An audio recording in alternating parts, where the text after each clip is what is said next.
오래전에 불렀던 찬양 중에 이런 거 있죠. 주께서 내 길 예비하시네 하는 찬양 있죠. 또 이런 것도 있어요. 주님 내 길 예비하시니, 이런 찬양도 있죠. 하나님이 우리의 길을 예비하심에 대한 찬양이죠. 하나님은 우리의 길을 예비하시는 줄로 믿습니다. 이 믿음이 있어야 현재 우리가 어떤 일을 만나도, 어떤 상황에 놓여 있어도 희망을 잃지 않고 소망을 품을 수가 있습니다. 하나님께서 내 길을 예비해 놓으셨다. 지금은 내가 고난 가운데 있지만 하나님은 내 앞길을 예비하고 계신다 하는 믿음을 품는 거죠. 그러나 한편으로 주의해야 할 필요도 있습니다. 하나님은 우리의 길을 예비하시지만 우리의 길을 결정하시는 것은 아닙니다. 나의 의지와 나의 노력과 상관없이 나의 미래가 결정되어 있는 것은 아니다, 이 말입니다. 전지전능하신 하나님은 유다인들에게 고난이 올 것을 아셨죠. 그래서 에스더를 왕후의 자리로 인도하셨습니다. 그리고 유다인들이 정말로 고난당하게 되었을 때, 위기가 닥쳐왔을 때에 그 결정적인 순간에 에스더가 결단했습니다. 만약에 에스더가 결단하지 않았으면 어떻게 되었을까요? 에스더가 죽을 각오를 하지 아니하고 도망가 버렸다면 어떻게 했을까요? 하나님은 에스더와 유다인들을 위하여 그 길을 예비해 놓으셨지만 에스더가 도망갔다면 하나님이 예비하신 역사가 이루어지지 않았을 것입니다. 오늘 이제 본문은 에스더의 끝부분이죠. 어떤 결론적인 장면입니다. 유다인들이 승리했고 그 승리를 기념하기 위해서 부림절을 제정했다 하는 내용이죠. 이 하만이 제비를 뽑아서 유다인들을 진멸할 날을 받았는데 그 제비를 부르라고 불렀고, 거기에서 유래해서 부림절하고 이제 그 절기의 이름을 정한 거예요. 그리고 이 절기를 정한 이유에 대해서 22절에 이렇게 되어 있습니다. 유다인들이 대적에게서 벗어나서 평안함을 얻어 슬픔이 변하여 기쁨이 되고 애통이 변하여 길한 날이 되었다, 이렇게 기록하고 있어요. 이런 은혜가 우리에게도 있기를 바랍니다. 유다인들이 대적에게서 벗어나서 평안함을 얻어, 여기에 여러분 유다인들에게 거기 유다인들 대신 자기 이름을 넣고 대적에게서 벗어나서의 여러분이 벗어나고 싶은 문제를 집어넣으면 되겠죠. 김동훈이 가난에서 벗어나서 평안함을 얻어, 이렇게 되는 거죠. 아무개가 질병에서 벗어나서 평안함을 얻어, 아무개가 못된 습관에서 또는 자녀의 문제에서 인간관계의 문제에서 벗어나서 평안함을 얻어 슬픔이 변하여 기쁨이 되고 애통이 변하여 길한 날이 되었다. 이런 은혜가 저와 여러분에게 있기를 바랍니다.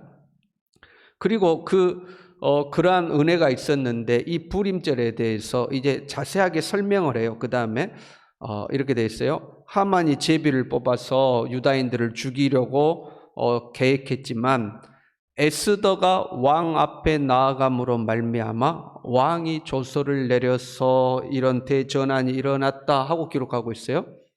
결정적인 반전은, 유다인들에게 직면한 이 위기의 결정적인 반전은 어디에서 이루어졌느냐? 에스더가 왕 앞에 나아감으로 말미암아 왕이 조서를 내려서 뒤집어졌다, 이런 말이에요. 에스더의 결단이 결정적이었던 거죠. 뒷부분에 31절로 가면 다시 한번 그 내용이 나오는데요. 이렇게 되어 있습니다. 유다인 모르드게와 왕후 에스더가 명령한 바와 유다인이 금식하며 부르짖은 것으로 말미암아, 에스더가 결단했고 모두에게 금식할 것을 요청하죠. 그랬더니 에스더의 요청대로 모든 유다인들이 금식했는데 그것으로 말미암아 뒤집어지는 역사가 나타났다 하고 동일하게 기록하고 있습니다.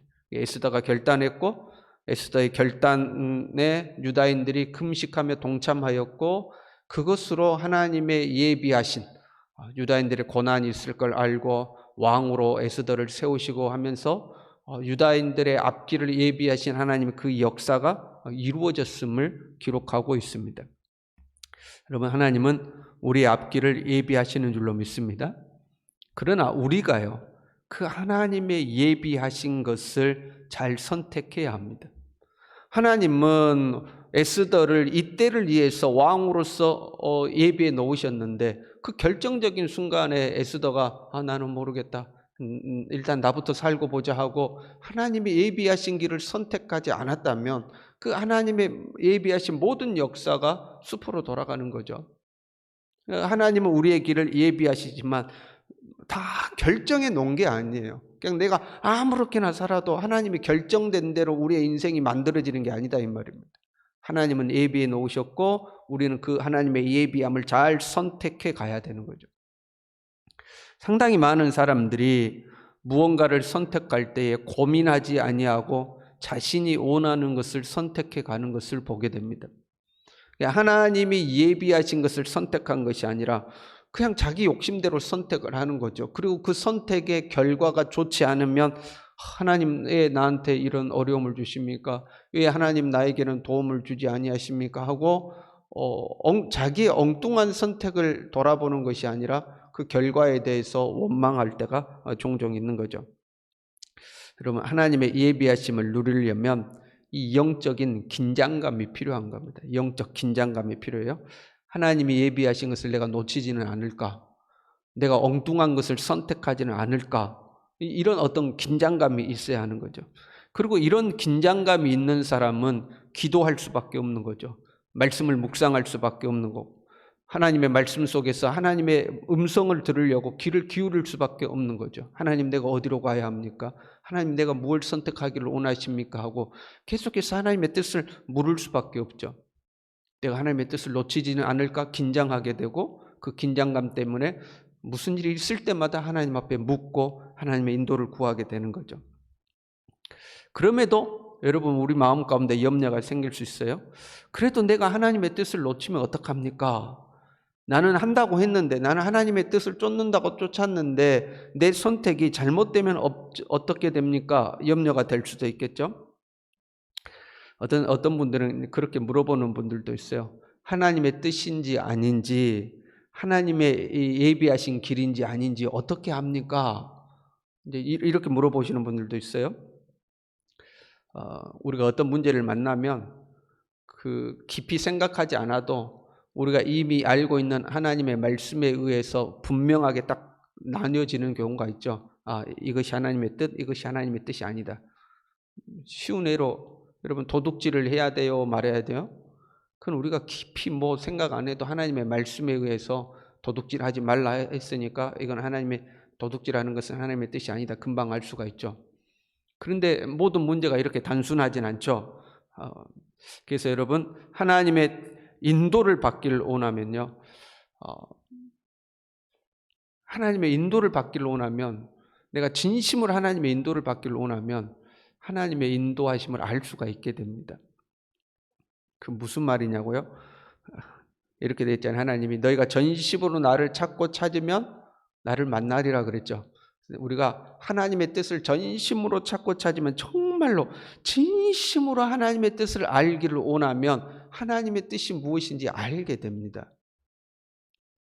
좀 명확하지가 않은가요? 전심으로 내가 하나님의 뜻을 알기를 원하면 하나님이 이걸 원하시는구나. 이게 하나님의 뜻이구나 하고 확신이 우리에게 찾아오게 돼 있어요. 좀 이런 것들이 막막한 것 같아도요. 진심으로 하나님의 뜻을 구하면 경험하게 됩니다. 보통은 왜 하나님의 뜻이 헷갈리냐면 내 손에 들고 있는 것을 놓지 않기 때문에 그렇습니다. 내가 원하는 것, 내가 바라는 것, 나의 욕망 이것을 내 손에 붙들고 하나님의 뜻을 구하니까 내가 이걸 놓고 싶지가 않는 거거든요. 그러니까 자꾸 하나님의 인도와 뜻이 내 마음에 부딪혀 오지만 아닌 것 같고 이래야 될 것 같고 헷갈리기 시작하는 거예요. 내가 내 자신의 것을 내려놓고 진심으로 하나님의 뜻을 구하면요 하나님의 뜻이 알아집니다. 에스더가요 이거 맞아? 이러다가 나만 죽는 거 아니야? 이 방법 아니고 다른 방법이 있지 않을까? 자꾸 만약에 이런 생각들을 했다면 에스더도 헷갈렸을 겁니다. 자기 희생을 각오하지 아니하고 자기를 내려놓을 각오를 하지 아니하고 계속해서 그런 생각들을 했다면 에스더도 혼란스러웠을 거예요. 근데 자기 희생을 각오하고 죽으면 죽으리라고 탁 내려놓는 거죠. 그러면 주님의 뜻이 분명해집니다. 이렇게 했음에도 불구하고 저는 모르겠는데요. 정말 내 욕심도 내려놓고 나는 전심으로 하나님의 뜻을 구하는데 그런데도 불구하고 모르겠는데요. 그러면 그냥 최선을 다하면 됩니다. 하나님을 사랑하는 자, 곧 그 뜻대로 부르심을 자들에게는 모든 것이 합력하여 선을 이루느니라 이렇게 되어 있습니다. 내 욕심을 따라가는 것이 아니고 정말로 주님을 따르기를 원하는 마음으로 내가 한 걸음 한 걸음 가고 있다면 때로는 이 길이 맞는가 의문이 들 때도 있고 때로는 내가 잘하고 있는가 싶기도 하지만 내가 진심으로 주님 의지하고 진심으로 주님 뜻대로 살기를 원하는 마음으로 가고 있다면 결국에 그 모든 것이 합력하여 선을 이루게 되어 있습니다. 그때는 그 믿음으로 우리가 가는 겁니다. 그냥 그 믿음으로 가는 겁니다. 에스더의 꿈속에 하나님이 나타나셔서 이렇게 하여라 말씀하신 것이 아닙니다. 그렇죠? 천사가 환상 중에 나타나서 이렇게 하는 것이 하나님의 뜻이다 말씀하신 것도 아닙니다. 그냥 에스더는 자기 희생을 각오하고 자기 욕심을 따른 것이 아니고 자기 희생을 각오하고 결단했을 뿐입니다. 거기에 하나님의 예비하심의 역사가 나타난 거죠. 그래서 대적에게서 벗어나서 평안함을 얻고 슬픔이 변하여 기쁨이 되고 애통이 변하여 길한 날이 되는 하나님의 은혜의 역사가 나타나는 거죠. 우리가 이 믿음으로 살아갈 수 있길 바랍니다. 하나님을 사랑하고 하나님의 뜻을 전심으로 구하고 주어진 모든 상황에서 최선을 다하는 삶, 우리가 그렇게 한 걸음 한 걸음 걸어가면 우리를 위하여 예비하신 하나님의 모든 역사들이 이루어지며 우리에게도 이런 은혜의 날이 올 줄로 믿습니다. 기도하겠습니다.